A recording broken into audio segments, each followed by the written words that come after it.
আমজনতা উন্নয়ন পার্টি বিজেপির B team এই অভিযোগ একেবারে শুরুতে স্টুডিওতেই উঠল। আমার পরের বক্তা কামাল হোসেন সেই পার্টির প্রেস সচিব, তার কাছে আমার পরিষ্কার প্রশ্ন যে ধরা যাক কোনো মুসলমান এইরকম ভাবলেন যে আপনাদের দলকে ভোট দেয়া মানে তৃণমূল কংগ্রেসের অসুবিধে করে দেয়া এবং বিজেপির হাত, যেহেতু প্রধান বিরোধী দল বিজেপি, সেই বিজেপির হাত শক্ত হওয়া, তার কারণ সংখ্যালঘু ভোট সেক্ষেত্রে ভাগ হয়ে যাবে। আমি বলছি যদি পরিসংখ্যান বলছে এর আগের সবকটা নির্বাচনে এবং উপনির্বাচনগুলোতেও সংখ্যালঘু ভোট ঢেলে পেয়েছে তৃণমূল কংগ্রেস, তাহলে তৃণমূল কংগ্রেসের সেই ভোট ব্যাংকে ভাঙন ধরাতে একজন সংখ্যালঘু মানুষ, একজন ভোটার চাইবেন কেন? কামাল হোসেন কি বলছেন? দেখুন, প্রথম কথা হচ্ছে আপনার কথার উপর ভিত্তি করে বলছি যে তৃণমূল কংগ্রেস এতদিন ধরে এই মুসলমানদের শুধু ভোটার হিসাবে ব্যবহার করে এসছে, তাদেরকে মানুষ ভাবেনি এবং এই তাদের ভোট, মুসলমানদের ভোট নিয়ে মুসলমানদের দিয়ে দাসত্ব করাচ্ছে আর নিজে রাজত্ব করছেন। এইবারে যদি মুসলমানরা মনে করে যে দাসত্ব থেকে ঘুচিয়ে আমরা কি রাজত্বের একটি অংশ হতে পারবো না, এবং তাতে মুসলমানদের অসুবিধাটা কোথায়? দেখুন কামাল সাহেব, কিন্তু এই উপলব্ধিটা হুমায়ুন কবিরের মানে দলের প্রতিষ্ঠাতার হলো ঠিক বিধানসভা ভোটের মুখে। দেখুন, বিধানসভা ভোটের মুখেই কেন হয়েছে, তিনি বুঝতে পেরেছেন যে মুসলমানরা 4 থেকে 5টা কারণে, বিশেষ করে ওয়াকফ এবং ওবিসি, সেখান থেকে মুসলমানরা একেবারে তাদের রুজি রোজগার সব কিছু থেকে তারা বঞ্চনার শিকার। তাহলে আর কতদিন দাসত্ব খাটবে আপনি বলুন তো? তাহলে মুসলমানরা নিজেদের পিঠ বাঁচানোর জন্য এদিকে বিজেপি বলবে মুসলমান হটাও, এই করো, তাহলে মুসলমানরা যাবে কোথায়? তাই তারা যদি নিজেদের পিঠ বাঁচানোর জন্যে, অস্তিত্ব রক্ষার জন্য যদি একজোট হয়, তাতে অসুবিধাটা কোথায়?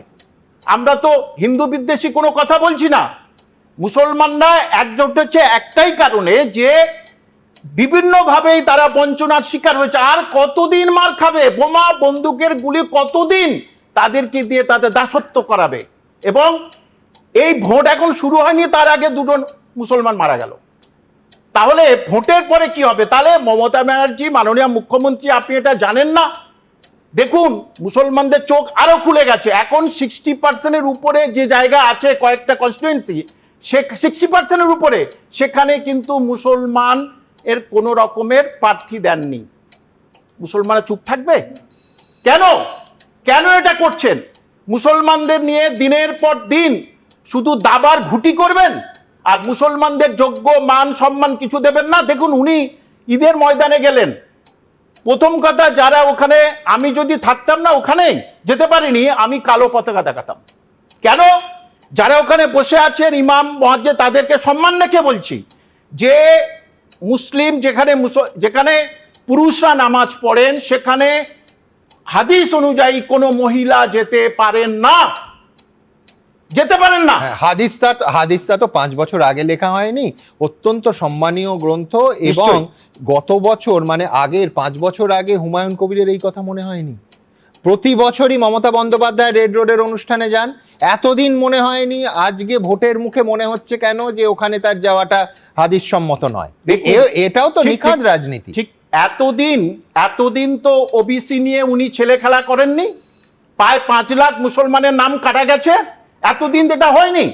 এই যে মাদ্রাসা, উনি ওখানে গেলেন, আর মাদ্রাসার ছেলেমেয়েরা আন্দোলনে আছে, সেখানে গেলেন না কেন?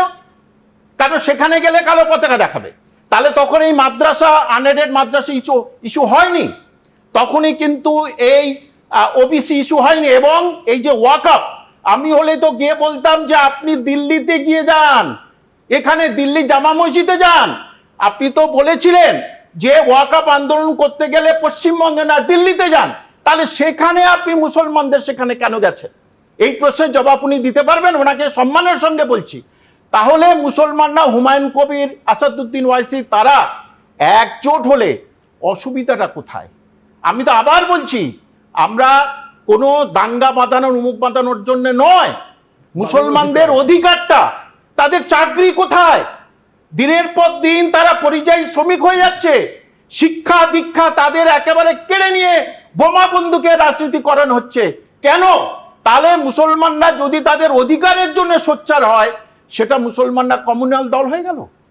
বৈশ্বনাথ চট্টোপাধ্যায়, স্কুল বানাচ্ছেন না তো বাবরি মসজিদ বানাচ্ছেন। আমি একটা কথা বলি যে এই যে ওয়াইসি কে নিয়ে যে হুমায়ুন এই যে ভোট কাটুয়ার কাজ করছে, বিহারেও করেছে এক জিনিস, উত্তরপ্রদেশেও করেছে, মহারাষ্ট্রতেও করেছে, এখানে আসছে যাতে সংখ্যালঘু ভোটটাকে যদি একটু বিগড়ে দেওয়া যায়, কিন্তু এতে লাভ হবে না। কিন্তু সংখ্যালঘুরা জানে মমতা ব্যানার্জি আছেন, লক্ষ্মীর ভান্ডার দিয়েছেন, যুবসাথী দিয়েছেন, কন্যাশ্রী দিয়েছেন, যুবশ্রী দিয়েছেন, রূপশ্রী দিয়েছেন, প্রত্যেকটা প্রজেক্ট সেখানে কোনো ধর্ম দেখা হয়নি, সমস্ত মানুষকে দিয়েছেন। মহিলাদের প্লেসমেন্ট কোথায়? মুসলিম মহিলাদের আপনি চাকরি খবর কোথায়? রাখেন না, 40% আমার থেকে বেশি আপনি জানেন, আমার থেকে বেশি আপনি জানেন না। বিজেপির হয়ে আমার কাজ থেকে করছে, বেশি আপনারা 20 বিজেপির বছর ধরে আমি ছেলে মেয়েদের আপনারা চাকরি বিজেপির পরীক্ষা হয়ে কাজ দিয়ে করছেন, আসছি, এটা আপনি করবেন কিছু না। জানেন না। বিজেপির আরে হয়ে এই কাজ কোথায় গিয়ে করবেন না। ওকালতি করলে সব হয় না। মমতা ব্যানার্জি বিজেপির পড়াশোনা হত্যা করুন। করবেন। আপনাদের পড়াশোনা ক্ষমতা করুন। নেই। পুলিশে মমতা খবর আছে, ব্যানার্জি মাদ্রাসায় নরেন্দ্র মোদীকে তুলে হাতে দিচ্ছে, আপনারা হাতে মাদ্রাসাগুলো পারবেন না। তুলে দিচ্ছে। আপনারা কিচ্ছু আরে করতে তথ্য পারবেন দিয়ে না। বলুন, তথ্য দিয়ে বলুন। আবার এইতে আসবো, কিন্তু এই জোটের কতটা ইম্প্যাক্ট হবে দ্রুত পরের প্রতিবেদন একবার দেখে নিন। আমরা আছি বলে না আপনারা সবাই ভালো আছেন। अरे आप कौन है भाई? आपको जनता वोट डाल के बनाई। বিধানসভা ভোটের আগে রাজ্য রাজনীতিতে তৈরি হচ্ছেন নতুন সমীকরণ। হুমায়ুন কবিরের দলের সঙ্গে জোট বেঁধেছেন আসাউদ্দিন ওয়েসি, আর তারপরই তিনি সরাসরি নিশানা করলেন মমতা বন্দ্যোপাধ্যায়কে। টেনে আনলেন সম্প্রতি এসআইআর ইস্যুতে ধর্ণামঞ্চ থেকে তৃণমূল নেত্রীর করা এই মন্তব্যের প্রসঙ্গ। আমরা আছি বলে না আপনারা সবাই ভালো আছেন। আর যদি আমরা না থাকি কোনোদিন সেরকম আসে, 1 সেকেন্ড লাগবে। একটা কমিউনিটি যখন জোট বাঁধে না, ঘিরে ফেললে 1 সেকেন্ডে দেবে একদম 12টা বাজিয়ে। যদি নিজেদের 13টা বাজাতে না চান, বিজেপির অপপ্রচারে কেউ ভুল বুঝবেন না। अरे आप थे ना, तो ही तो गुजरात हुआ। अरे आप कौन है भाई? आपको जनता वोट डाल के बनाई। आपके पास कोई सुपर नेचुरल पावर्स नहीं है, जनता ने आपको पावर दिया है। ये एरोगेंस है। 2011 সালের পর থেকে এ রাজ্যে মুসলিম ভোট ব্যাংকে তৃণমূলের একাধিপত্য। হুমায়ুন কবির নতুন দল তৈরির পর থেকেই প্রশ্ন উঠতে শুরু করেছিল, তারা কি তৃণমূলের মুসলিম ভোট ব্যাংকে ভাগ বসাবে? এবার আসাউদ্দিন ওয়েসির সঙ্গে জোটের পর সেই প্রশ্ন আরো জোরালো হয়েছে। 2025 সালে বিহারের 5টি আসনে জিতেছে ওয়েসির দল মিম। এর মধ্যে 4টি আসনে পশ্চিমবঙ্গের গা ঘেঁষা, কিষানগঞ্জের কোচাধামন, পূর্ণিয়ার অমর, বৈশী এ রাজ্যের উত্তর দিনাজপুর লাগোয়া, কাটিহারের বাহাদুরগঞ্জ উত্তর দিনাজপুর ও মালদা লাগোয়া। वो कहेंगे ही सफाई देंगे, लेकिन हकीकत है कि वो सीधे सीधे बीजेपी की मदद कर रहे हैं। जो बीजेपी चाहती है वही वो कर रहे हैं। लेकिन हकीकत ये है कि वो बीजेपी की मदद कर रहे हैं। প্রশ্ন উঠছে, বিহারের সীমাঞ্চল ঘেঁষা পশ্চিমবঙ্গের জেলাগুলোকেই কি মিম টার্গেট করছে?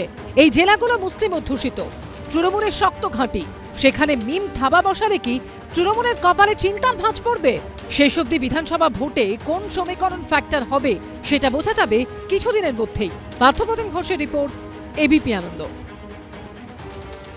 এবিপি আনন্দ, এগিয়ে থাকে, এগিয়ে রাখে।